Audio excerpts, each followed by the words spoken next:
Olá, seja bem-vindo a mais uma videoaula da disciplina de Fundamentos e Práticas no Ensino de Ciências da Natureza. Hoje falaremos sobre a tectônica de placas, suas evidências e a sua teoria. Vem comigo e vamos aprender um pouco mais, aprofundar esse nosso conteúdo. Na aula de hoje, vamos pensar que pistas a Terra nos fornece para mostrar que suas placas estão em movimentos. O objetivo central da nossa videoaula é interpretar essas evidências científicas que sustentam a teoria de placas tectônicas, desenvolvendo a capacidade de observar, analisar e argumentar com base em dados geológicos. Vamos explorar como professores, cientistas decifram os sinais que o nosso planeta nos deixa sobre a sua dinâmica interna.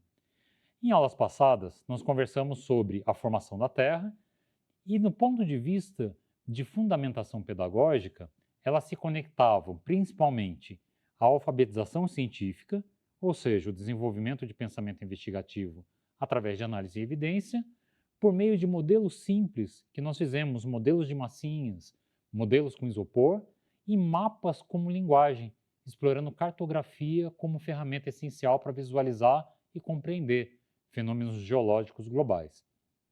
Essa abordagem, ela valoriza o raciocínio baseado em evidências, que é o foco do que a gente está fazendo. Então, sempre tendo em mente que a gente vai observar alguma coisa em relação à geologia, à geofísica, vamos nos questionar, fazer hipóteses, concluir algo e aí comunicar o nosso resultado. Esse é o objetivo. A BNCC e o Currículo Paulista, eles abordam isso também nas suas bases e principalmente do ponto de vista da educação infantil e da educação fundamental, a ideia, a intencionalidade pedagógica é favorecer o contato inicial com a ideia de que a Terra se transforma ao longo do tempo, é introduzir a teoria da tectônica de placa como um modelo explicativo, articulando evidência, articulando conhecimento e tudo aquilo que é visual e que a gente tem acesso nos dias de hoje. Do ponto de vista de prática, nota que na educação infantil nós temos a exploração de movimentos e transformações da Terra também com ludicidade, por meio de histórias, imagens, jogos, materiais manipuláveis, enquanto do ponto de vista do ensino fundamental, a gente já vai trabalhar com um método científico tal como viemos fazendo. Da parte técnica, vamos começar a entender alguns aspectos fundamentais do que envolve uma placa tectônica. A primeiro ponto, em aulas anteriores, nós vimos que existe a crosta e a gente tem uma crosta que ela é rígida, ela pode ser continental ou marítima e ela está sobre uma camada do manto. As placas tectônicas, elas são blocos rígidos dessa crosta mais o manto superior, que cobre toda a superfície terrestre como se fosse um mosaico, como se fosse um quebra-cabeça. Essa que é a verdade. Só que as peças do quebra-cabeça, elas são soltas e elas têm movimento contínuo porque elas flutuam e se movem em cima da astelosfera, que é aquela camada viscosa do manto, né? Camada plástica. Então tudo fica deslocando assim, ora junto, ora separado. Eles podem se chocar, elas podem caminhar lado a lado, elas podem estar se afastando umas das outras, mas o fato existe aproximadamente 15 placas principais no planeta e dezenas de placas menores que encaixam umas nas outras, como se fosse realmente um quebra-cabeça. Quando eu olho para esse modelo de placa tectônica, tudo ali, as peças do quebra-cabeça navegando, eu vou pensar no encaixe dos continentes como a primeira evidência. Teve uma observação de 1912 do Wegener, que ele notou que os contornos da América e da África, eles se encaixavam, parecido com quebra-cabeça mesmo. E aí, qual a conclusão? A correspondência morfológica ela sugeria fortemente que os continentes estiveram unidos no passado. Um dos nomes que a gente encontra com recorrência é o Pangeia, que era como se todos os continentes estivessem unidos e em algum momento da história eles começam a fazer essa separação, por algum acontecimento, por algum fenômeno. Qual que é o limite desse argumento? Apenas a forma do continente ele não é suficiente para provar um movimento que poderia ser coincidência. Então a gente precisa de mais evidência. Mas isso daqui é um bom sinal. Qual uma segunda evidência?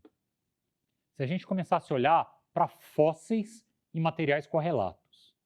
Porque se os continentes estavam grudados, se eles eram todos juntinhos, a América e a África, por exemplo, é de se imaginar que aqui na América, no Brasil, no norte aqui da América do Sul, a gente tem uma floresta tropical, que é uma floresta equatorial, que é a floresta amazônica. Na África também tem. Tem a floresta do Congo.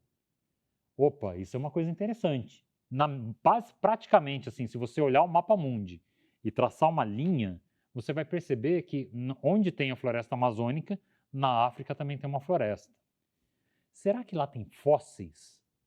E aí tem fósseis de organismos que são idênticos na África e na América. Como? Tem rocha semelhante. Tem formação rochosa com a mesma idade, a mesma composição. A estrutura aparece de um lado da América e do outro lado da África. Isso indica uma origem comum. E o outro ponto é a evidência climática. Por quê? Eu tenho registros de glaciação antiga em regiões hoje tropicais, sugerindo que esses continentes, em algum momento do passado, eles eram áreas tropicais, mas hoje eles são glaciares. Opa, isso daqui me ajuda. É tão somente isso? Não, eu tenho uma evidência 3, que é o paleomagnetismo. Tá, eu vou pensar primeiro na expansão do fundo do oceano. O que é a expansão do fundo do oceano? Imagina que o fundo do oceano é uma massa de bolo que cresce no forno. Beleza? Beleza. No meio do oceano tem uma espécie de costura, chamado dorsal oceânica. Por meio dessa costura, o calor do interior da Terra, que é muito mais quente, que a gente já estudou, o magma mais quente, ele vem subindo. Só que à medida que ele vem subindo, ele resfria. E aí ele vai perdendo a temperatura, então. O calor do interior da Terra empurra esse magma para cima, mas quando ele chega aqui em cima e resfria, ele vira uma rocha nova. Essa rocha nova recém-formada empurra a rocha mais velha para o lado, porque ela quer espaço. Lembra que dois corpos não ocupam o mesmo lugar no espaço. Então, o magma quente está subindo, conforme ele sobe, ele resfria, a hora que ele vai saindo para a superfície, a rocha nova, que está sendo resfriada, ela empurra a mais velha para o lado. Esse resultado faz com que o oceano ele vai ficando mais largo ao longo de milhões de anos. E por isso que a gente chama de expansão oceânica. Ok, mas o que isso tem a ver com o paleoclima? Para explicar o paleoclima, a gente vai usar a metáfora do ímã da bússola. A Terra é um grande ímã. Ela tem polo norte e tem polo sul magnético. Quando essa lava dorsal está subindo e esfria e vira rocha, o mineral dentro dela ele se alinha com o campo magnético da Terra. Olha que legal. E ele é como se fosse um monte de bússola se alinhando junto. Ao longo do tempo, o campo magnético da Terra, isso de milhões e milhões de anos, ele se inverte. O polo norte vira polo sul. Isso não acontece com o geográfico, tá, gente? Mas o polo magnético, como a Terra é um ímã, de tempos em tempos o polo norte vira polo sul vira polo norte. E esse registro, ele fica gravado na rocha, porque na hora que ela está subindo, ela se alinha com o campo magnético. Então você pega rochas antigas, ele vai servir como uma fotografia, porque ele vai te mostrar o momento da inversão do campo magnético da Terra. Opa, e o que isso vai significar? Quando o cientista observa o fundo do oceano, eles perceberam que tem um padrão simétrico de magnetismo, que são as linhas magnéticas, a rocha mais nova perto da dorsal e as mais velhas estão longe, e isso mostra a teoria de deriva continental e se confirma que as placas estão sempre se movimentando por conta do afastamento das rochas mais novas e por conta do registro da rocha do campo magnético. Dá para mostrar isso na sala de aula? Olha, tem vídeo no YouTube, tem umas simulações que são muito bacanas que mostram esse tipo de coisa. Convido você a dar uma pesquisada, a gente deixou na apostila algumas coisas, Mas na sala, a gente pode usar uma estratégia, olha o quadro que eu mostrei. Estratégia, atividade prática e um conceito trabalhado. O primeiro deles, modelagem. Vamos usar massinha. Eu vou inserir a massinha nova pelo centro, empurrando a antiga para as laterais. A gente vai perceber isso.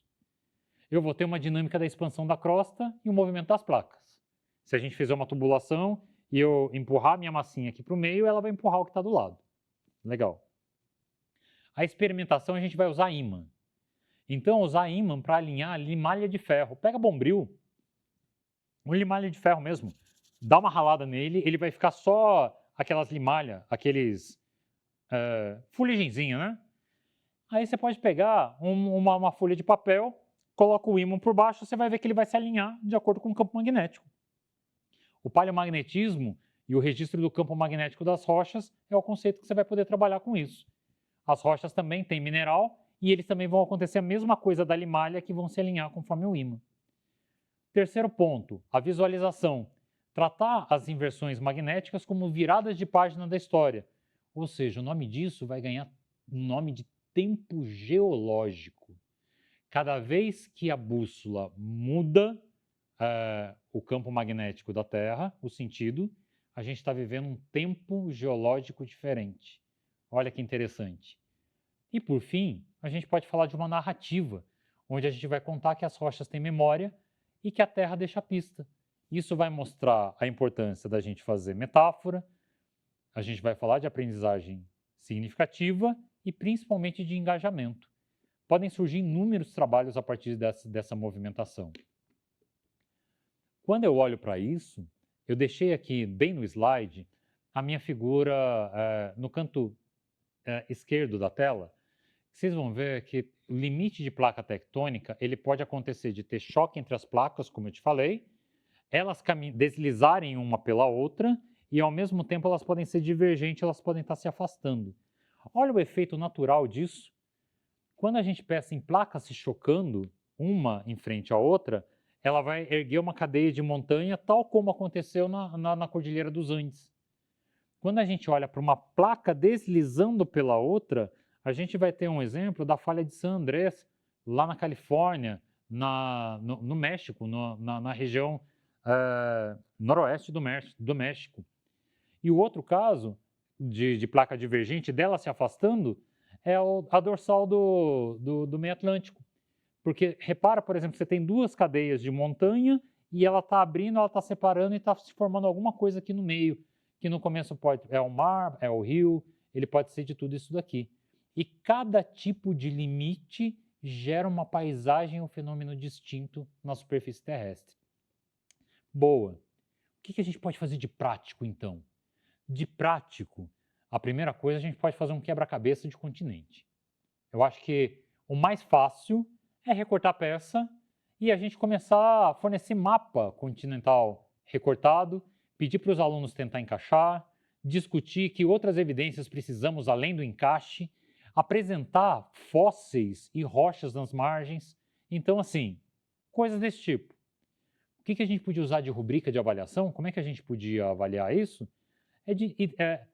Por meio de evidência, identificar se ele identifica dados relevantes, se ele tem uma explicação que relaciona evidência à teoria, se ele tem argumentação que justifica conclusões e assim por diante.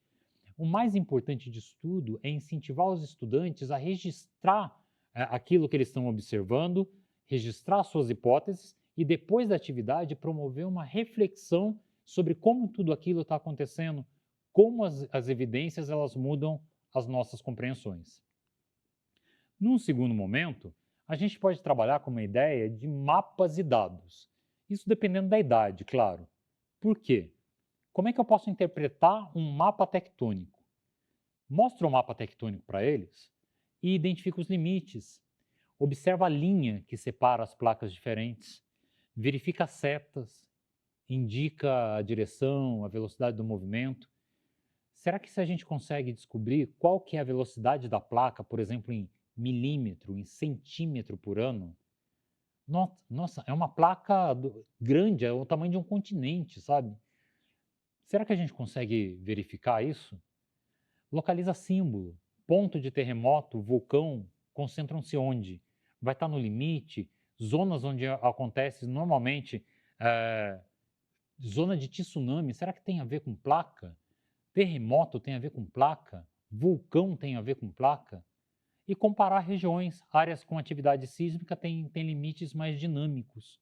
Então, ou seja, maior atividade sísmica revela onde as placas integram mais intensamente, ajudando a prevenir riscos hidrológicos. Como é que a gente conecta tudo isso de uma maneira interdisciplinar? Pensar que, já que falamos de tempo geológico, a tectônica ela opera em escala de milhões de anos. Se ela opera em termos de milhões de anos, compreender essa magnitude, ela vai transformar nossa percepção na história da Terra.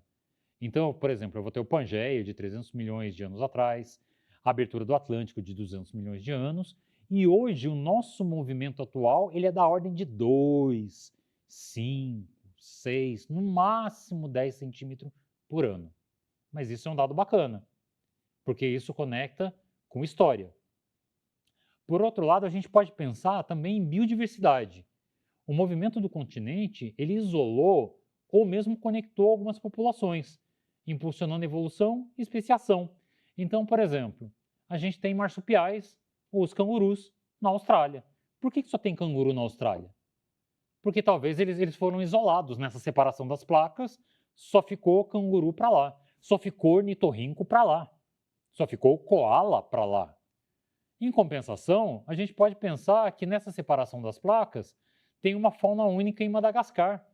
Tem alguns bichos, alguns animais, que eles só existem lá. Existem bichos que só existem na Amazônia. Então, e em várias partes do mundo a gente vai ter essa ideia. A história dos pinguins, a história dos ursos polares no Ártico. Então a gente pode pensar nisso. E um terceiro e não menos importante aspecto é em relação à história humana. Como é que os terremotos, os vulcões, a formação das montanhas, ela moldou a civilização e essa migração humana. Então, os vulcões, como a gente viu na aula passada, elas sempre deixam solos férteis, as cordilheiras elas surgem como barreira cultural, natural e cultural, e os tsunamis, as comunidades costeiras, como é que é essa relação com tudo isso? Diante de todos esses aspectos, eu acho que vale a pena a gente fazer uma síntese com uma análise crítica de como a gente pode criar evidências científicas, explicar isso para as crianças e sugerir práticas. Então, eu deixei anotado aqui que o encaixe morfológico, por exemplo, o formato dos continentes, a gente pode explicar para a criança como um quebra-cabeça, como eu enfatizei desde o começo. E aí a gente pode recortar um mapa-mundi em EVA ou em papelão e pedir para as crianças encaixarem. No caso dos fósseis, e a gente vai falar de famílias separadas, a gente vai encontrar muitos ossos do mesmo dinossauro, um dinossauro que não sabia nadar, mas ele tem no Brasil e tem na África. Como isso? Colar adesivos de um mesmo animal na borda dos dois recortes de um continente e na hora que juntar as peças, os animais se reencontram. A gente pode fazer essas listas, essas trilhas magnéticas, né, que é a expansão do fundo do mar. A gente pode fazer como um tapete rolante. Um tapete enrolado, o chão do fundo do mar não fica parado, ele nasce quente, mas no meio ele vai crescendo para o lado. Então ele é tipo uma esteira de supermercado, né? É alguma coisa que você vai desenrolando literalmente. E dá para usar a técnica da massinha, como a gente falou. Massinha vermelha para lava nova, uma massinha de uma outra cor, azul, marrom, para o mar antigo. E assim a gente mostra. E podemos falar de rochas semelhantes, como rochas gêmeas, que existem em montanhas na África e no Brasil e são feitas exatamente da mesma pedra e têm a mesma idade. Então você vai trazer duas pedras visuais idênticas, colocar uma em cima da mesa, explicar ali a separação, como é que isso pode acontecer. Eu me lembrei de um exemplo agora, um dos peixes mais consumidos nas nossas mesas é a tilápia. E a tilápia, o peixe tilápia, ele é nativo da África. E ele é tão comum, ele se adaptou tão bem aqui no Brasil, que eu acho que boa parte dos nossos rios de água doce, ele tem tilápia. Ou, se ele não tem tilápia, ele é de fácil criação em tanques rede. se ele é um peixe africano, como é que ele pode ter se identificado tanto com o nosso território a ponto dele ser visto até como peixe nacional? Esse é mais um dos exemplos dessas questões das placas tectônicas e de como é que os continentes podiam estar separados, como é que essa dinâmica muda e amplia a nossa visão de mundo. Espero que você tenha gostado. Não deixe de ler a apostila, assista os vídeos complementares e não deixe de ampliar o seu conhecimento. Vamos em frente e nos encontramos na próxima aula. Um grande abraço.